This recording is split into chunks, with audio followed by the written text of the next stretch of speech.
तो बच्चों नेक्स्ट हम इलेक्ट्रिक पोटेंशियल में ही एक अच्छा सा सवाल कर लेते हैं।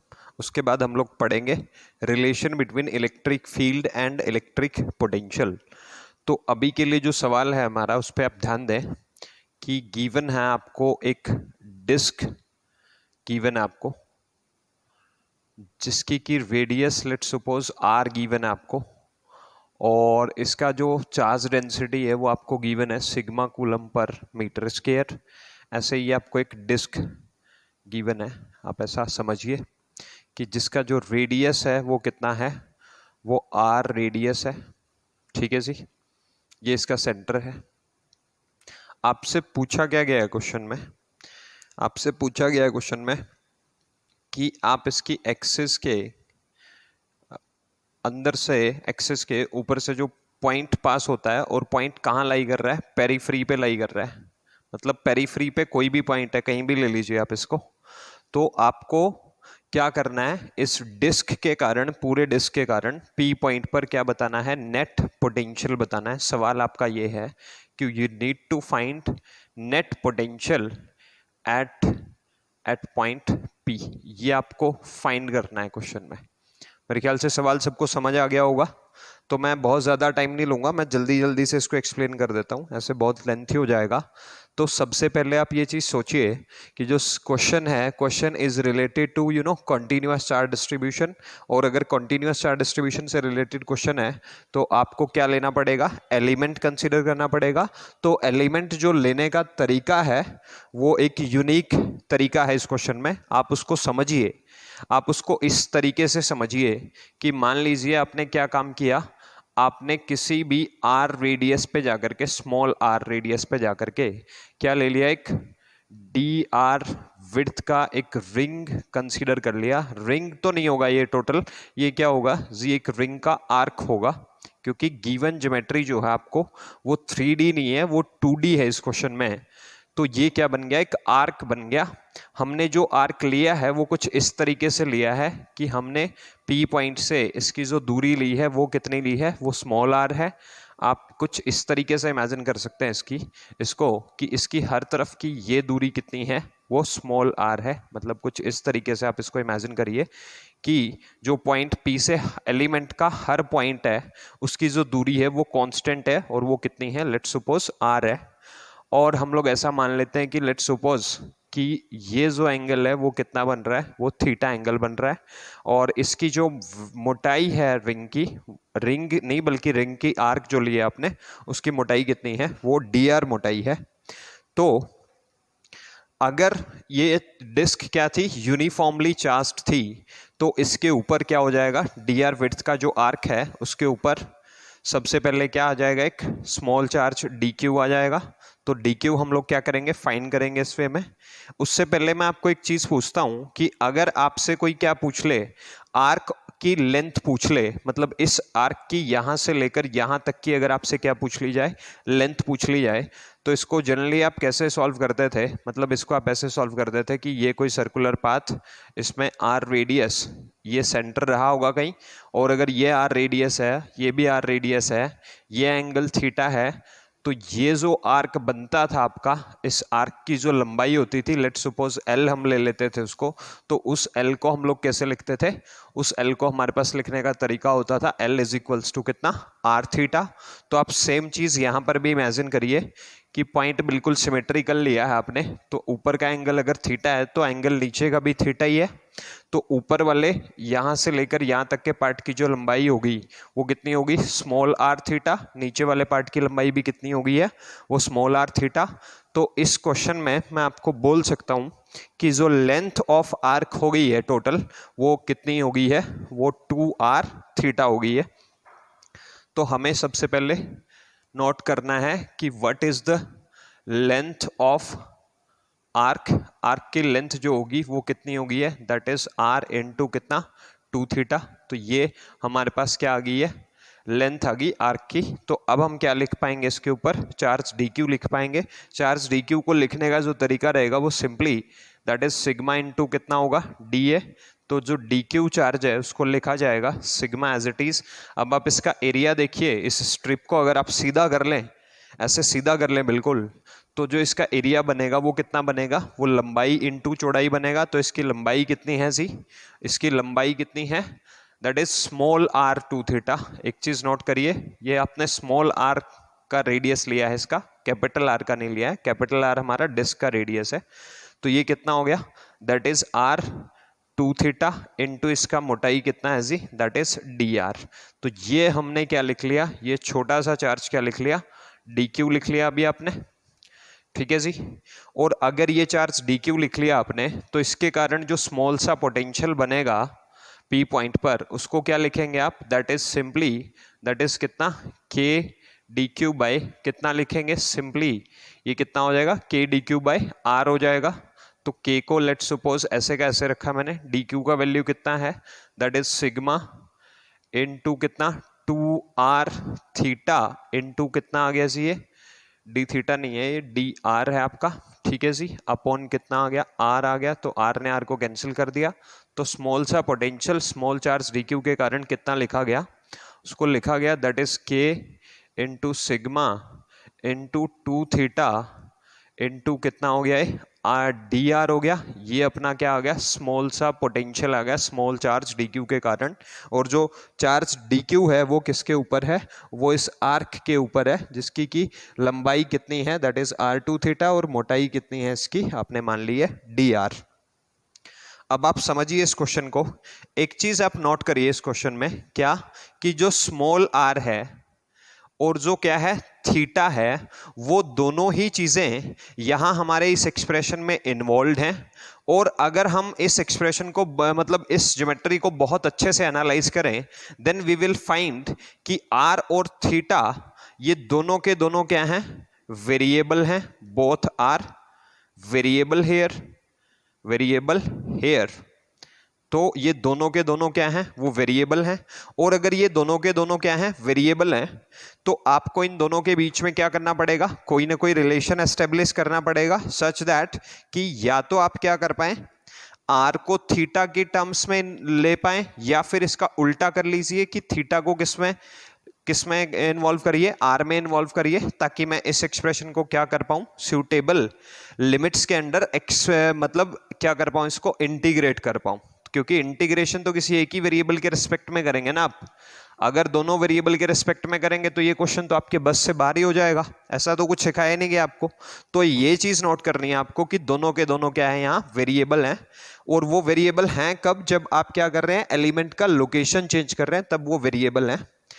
तो हमें तो पूरी डिस्क के कारण निकालना है पी पॉइंट पे पोटेंशियल। तो जैसे जैसे हम एलिमेंट की लोकेशन चेंज करेंगे, ये दोनों चेंज हो रहे हैं, मतलब दोनों वेरिएबल है। तो इन दोनों के लिए अपने को क्या करना पड़ेगा, कोई ना कोई रिलेशन एस्टेब्लिश करना पड़ेगा, या तो आर का थीटा की फॉर्म में, या फिर थीटा का किसकी फॉर्म में, आर की फॉर्म में। अब आप एक चीज नोट करिए हमारे इसी क्वेश्चन में, कि अगर आपको मान लीजिए ऐसे सर्कल में कोई भी डायामीटर दे रखा हो ऐसे, जो कि यहाँ सेंटर से पास हो रहा है, तो इस डायामीटर का जो टोटल लंबाई है वो कितना हो जाता है, वो 2r हो जाता है। और यहाँ इस पॉइंट P से आप इमेजिन करिए ये वो पॉइंट P है, तो इस पॉइंट P से कोई भी स्मॉल r दूरी का ये वाला पॉइंट ले लिया, और इस पॉइंट को अगर आप डायमीटर के ऑपोजिट एंड से क्या करेंगे, ज्वाइन करेंगे, तो आपने ऐसा प्रॉपर्टी पढ़ा होगा मैथ्स में कि ये एंगल क्या बन जाता है अपना, राइट एंगल बन जाता है। And due to given symmetry of question, ये एंगल आपको क्या गिवन है क्वेश्चन में, थीटा गिवन है। तो मतलब ये क्या बन गया आपका, एक राइट एंगल ट्रायंगल बन गया। जिस राइट एंगल ट्रायंगल में जो एंगल थीटा है वो किस किस के बीच में होता है, बेस और हाइपोटेन्यूज के बीच में। तो ये बेस हो गया, ये हाइपोटेन्यूज, और थीटा के सामने वाली साइड क्या होती है, परपेंडिकुलर होती है। तो मतलब अगर इस राइट एंगल ट्रायंगल में आप यहाँ किसको लिखें, अगर कोस थीटा को लिखें, कोस थीटा मैंने इसलिए लिखा है क्योंकि उसमें बेस छोटा आर इन्वॉल्व है। तो बेस अपॉन क्या होता है, ये हाइपोटेन्यूज होता है। तो बेस कितना है जी आपका, दैट इज आर, हाइपोटेन्यूज कितना है इसका, दैट इज 2r। तो मेरे पास एक रिलेशन आता हुआ नजर आया, कितना, that is r is equals to 2 capital R into कितना, कोस थीटा। और ये सब काम मुझे करना क्यों पड़ा है, आपको समझ आ गया होगा कि क्यों करना पड़ा आपको ये काम।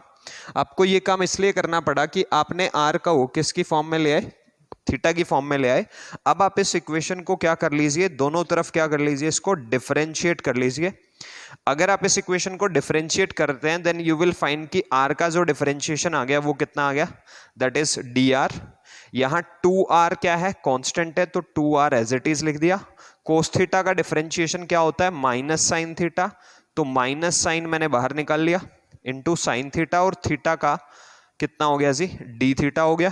तो मेरे पास क्या आ गया, dr का वैल्यू आ गया जी कितना, that is -2r sine theta D theta.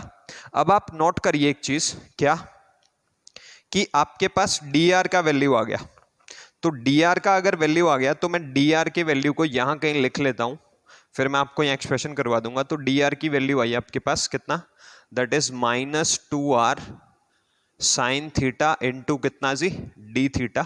ये वैल्यू आ गई आपके पास किसकी, dr की, इसको आप यूज करेंगे। और अब आपको क्या फाइंड करना है, नेट पोटेंशियल फाइंड करना है, कहाँ, पेरिफेरी ऑफ डिस्क पे कहीं भी। तो अगर आपको ये काम करना है तो अब आप अपने एक्सप्रेशन में dr का वैल्यू रख दीजिए। तो अगर आपको v नेट फाइंड करना है तो you need to integrate this equation, तो इधर इंटीग्रेशन करेंगे तो क्या आ गया, dv आ गया।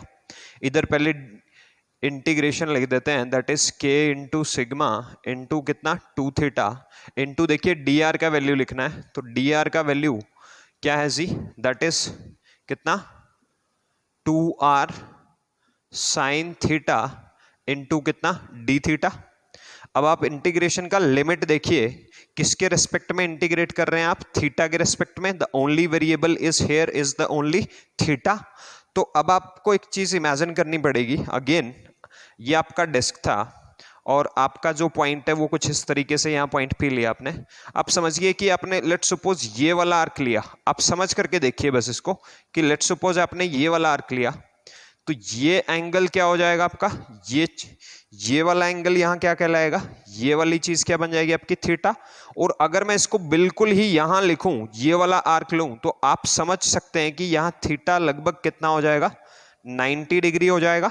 और अगर आप इसी आर्क को लगभग यहां लेंगे, ये छोटा सा आर्क, या ये फिर इतना सा ये वाला आर्क लेंगे, मतलब इतना छोटा सा अगर ये वाला आर्क आप लेंगे, तो आप समझ करके देखिए आपने थीटा कहां से लिया था, थीटा तो इस लाइन के साथ लिया था, तो आपका ये थीटा क्या हो जाएगा, बहुत स्मॉल आ जाएगा, such that it approaches to क्या, 0 डिग्री।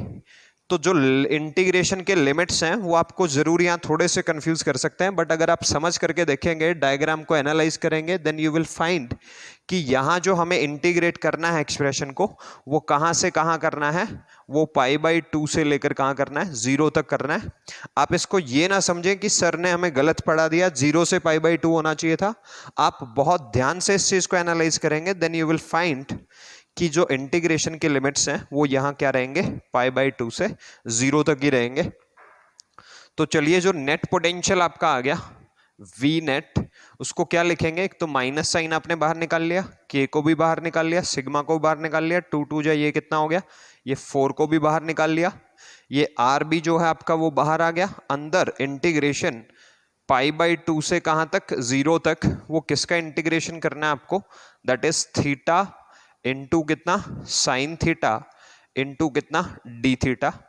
अब मैं आपको एक चीज बता दूं यहाँ, कि जिस भी चीज को मैं पॉइंट आउट करने वाला हूं यहाँ, ये वाली चीज को, ये जो पर्टिकुलर काइंड ऑफ एक्सप्रेशन है, ये बहुत टिपिकल टाइप का इंटीग्रेशन है, और आप इसको इस इंटीग्रेशन को मैथमेटिक्स में बोलते हैं इंटीग्रेशन बाय पार्ट्स मेथड से इसको करा जाएगा। मैंने पीछे के केसेस में आपको इंटीग्रेशन बाय सब्स्टिट्यूशन तक सॉल्व करवाया है, तो ये एक स्पेशल टाइप का इंटीग्रेशन है, आप आराम से मैथमेटिक्स की बुक में इसको देख लें। एक और चीज मैं आपको बता दूं, इस तरह का टिपिकल सवाल सिर्फ मैंने जेई वाले बच्चों को थोड़ा सा ये बताने के लिए किया है कि आपको अगर एलिमेंट लेना आता है किसी भी सिस्टम में, और चाहे चार्ज डिस्ट्रीब्यूशन कैसा भी हो, कोई भी चीज आपको फाइंड करनी हो, तो आपको सिर्फ एलिमेंट लेना आना चाहिए, कैलकुलेशन आपका स्ट्रॉन्ग होना चाहिए, मैथमेटिकल पोर्शन भी आपका स्ट्रॉन्ग होना चाहिए, you can do it easily.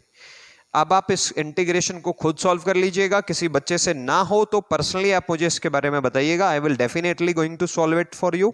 एक चीज बता दूं मैं आपको, यहाँ जब आप इसको सॉल्व करेंगे तो इसका आंसर आएगा 1 आंसर आएगा इसका। इनफैक्ट आप इसको लिख सकते हैं -1 आंसर आएगा इसका। ये जो आंसर आएगा वो -1 आएगा, तो माइनस और माइनस क्या हो जाएगा, प्लस हो जाएगा, और आंसर जो है वो बाहर वाली टर्म से ही आपका यहाँ डायरेक्ट आ जाएगा। तो आप इस तरीके से क्या कर सकते हैं, नेट पोटेंशियल फाइंड कर सकते हैं। के को इस केस में क्या लिख लीजिए, 1/4πε0 लिख लीजिए, into sigma as it is, into कितना 4r एज इट इज, तो 4 से 4 कैंसिल हो जाएगा। तो जो आंसर आएगा आपका नेट वो कितना आएगा जी, मैं बता चुका हूं ये कितना आएगा, इसको जब आप सॉल्व करेंगे theta sine theta D theta. तो ये जो इंटीग्रेशन है इसको मैथमेटिक्स में ऐसे लिखते हैं, जनरली ऐसे लिखते हैं, x sin x dx। ये एक फॉर्मेट होती है जिसको आप इंटीग्रेशन बाय पार्ट्स बोलते हैं। तो ये जो आंसर आया आपका ये कितना है, that is sigma into r by कितना pi epsilon naught, and for a given radius and given charge density this potential is constant. ये जो वैल्यू है for given r and given sigma क्या आ गया है आपका, कांस्टेंट आ गया है। तो इस तरीके से आपको क्या करना है, डिस्क गिवन डिस्क के पेरीफेरी के किसी भी पॉइंट पर क्या करना है आपको, नेट पोटेंशियल फाइंड करके दिखाना है। So that is the answer it for you. Solve कर लें इसको, अगर नहीं हो तो बताना मेरे को, डेफिनेटली मैं सॉल्व करूंगा इसको आपके लिए। थैंक यू बेटा।